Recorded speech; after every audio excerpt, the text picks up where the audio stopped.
1690లో మొఘల్ చక్రవర్తి ఔరంగజేబ్ సైన్యం ఈ ఆలయాన్ని పూర్తిగా నేలమట్టం చేసింది. అవును, పూర్తిగా ధ్వంసం చేసేశారు. కాని కథ అక్కడితో అయిపోలేదు. ఆ తర్వాత మరాఠాలు ఆ ప్రాంతాన్ని తిరిగి తమ ఆధీనంలోకి తెచ్చుకున్నారు. దాంతో ఆలయాన్ని పునరుద్ధరించే అవకాశం వచ్చింది.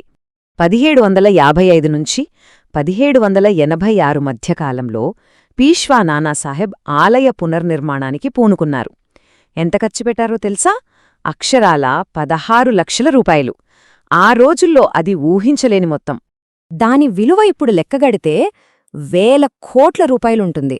అంటే ఈ పునర్నిర్మాణం ఎంత గొప్పగా, ఎంత మహాధ్యాపంలో జరిగిందో మనం అర్థం చేసుకోవచ్చు.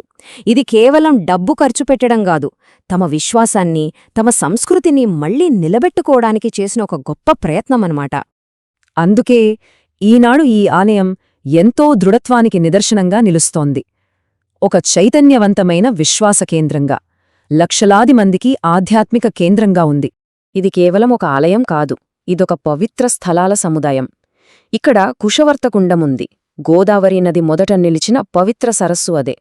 అలాగే ఇక్కడ ఉన్న నంది విగ్రహం చెవిలో కోరిక చెప్తే నెరవేరుతుందని గట్టి నమ్మకం. ఇక గోదావరి పుట్టిన బ్రహ్మగిరికొండ 750 మెట్లు ఎక్కి వెళ్లాల్సిన ఒక పవిత్ర యాత్రాస్థలం.